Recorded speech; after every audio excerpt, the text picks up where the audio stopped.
সতীৰ্থ আমি যেহেতু তেখেতসকলৰ লগত একেলগে মিলি নিৰ্বাচনতো জড়িত আছিলোঁ, অৱতীৰ্ণ হৈছিলোঁ আৰু আজি নিৰ্বাচনত জয়ী হৈছে।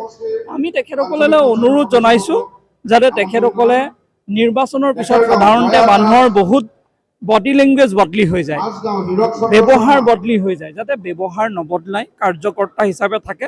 আৰু খুহুতীয়াভাৱে তেওঁলোকক কৈছোঁ যাতে শকত নহয়, যাতে কোনো এগৰাকী যাতে শকত নহয়, যাতে মানুহে ৰাইজে অনুভৱ কৰিব পাৰে যে যিগৰাকী ব্যক্তিক আমি জয়ী কৰিছিলোঁ সেইগৰাকী ব্যক্তি একেই হৈ আছে।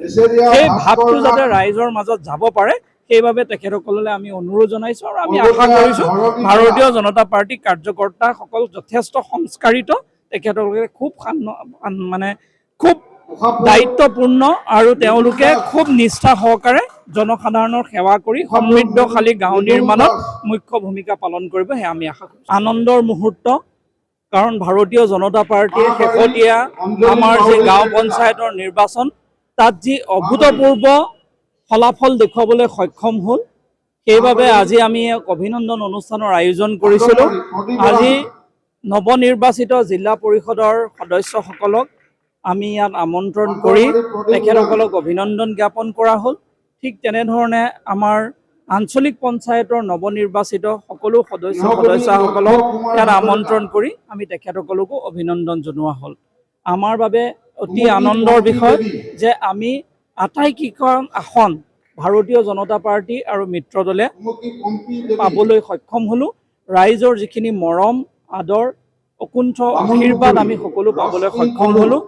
দ্বিতীয়তে আঞ্চলিক পঞ্চায়ততো আমি প্ৰায় 80খন আসনৰ ভিতৰত 75খন আসন আমি পাবলৈ সক্ষম হ'লোঁ। এই অভূতপূৰ্ব সফলতাৰ বাবে আমি ৰাইজক কৃতজ্ঞতা জ্ঞাপন কৰিছোঁ, ধন্যবাদ জনাইছোঁ। আৰু আমাৰ মাননীয় প্ৰধানমন্ত্ৰী নৰেন্দ্ৰ মোদী ডাঙৰীয়াৰ প্ৰতি ৰাইজৰ যিখিনি আশীৰ্বাদ, আমাৰ মাননীয় মুখ্যমন্ত্ৰী ডক্টৰ হিমন্ত বিশ্ব শৰ্মাৰ চৰকাৰৰ প্ৰতি যিটো আশীৰ্বাদ, ই পুনৰ প্ৰতিপন্ন হোৱা যেন আমাৰ অনুভৱ হৈছে। সতীৰ্থ আমি যিহেতু তেখেতসকলৰ লগত একেলগে মিলি নিৰ্বাচনতো জড়িত আছিলোঁ, অৱতীৰ্ণ হৈছিলোঁ আৰু আজি নিৰ্বাচনত জয়ী হৈছে। আমি তেখেতসকললৈ অনুৰোধ জনাইছোঁ যাতে তেখেতসকলে নিৰ্বাচনৰ পিছত সাধাৰণতে মানুহৰ বহুত বডি লেংগুৱেজ বদলি হৈ যায়, ব্যৱহাৰ বদলি হৈ যায়, যাতে ব্যৱহাৰ নবদলাই কাৰ্যকৰ্তা হিচাপে থাকে। আৰু খুহুতীয়াভাৱে তেওঁলোকক কৈছোঁ যাতে শকত নহয়, যাতে কোনো এগৰাকী যাতে শকত নহয়, যাতে মানুহে ৰাইজে অনুভৱ কৰিব পাৰে যে যিগৰাকী ব্যক্তিক আমি জয়ী কৰিছিলোঁ সেইগৰাকী ব্যক্তি একেই হৈ আছে। সেই ভাৱটো যাতে ৰাইজৰ মাজত যাব পাৰে, সেইবাবে তেখেতসকললৈ আমি অনুৰোধ জনাইছোঁ। আৰু আমি আশা কৰিছোঁ ভাৰতীয় জনতা পাৰ্টীৰ কাৰ্যকৰ্তাসকল যথেষ্ট সংস্কাৰিত, তেখেতলোকে খুব খুব দায়িত্বপূৰ্ণ আৰু তেওঁলোকে খুব নিষ্ঠা সহকাৰে জনসাধাৰণৰ সেৱা কৰি সমৃদ্ধশালী গাঁও নিৰ্মাণত মুখ্য ভূমিকা পালন কৰিব, সেয়া আমি আশা কৰিছোঁ। যিকোনো খবৰৰ বাবে যোগাযোগ কৰক 7099017330 লগতে 7099017110 নম্বৰত।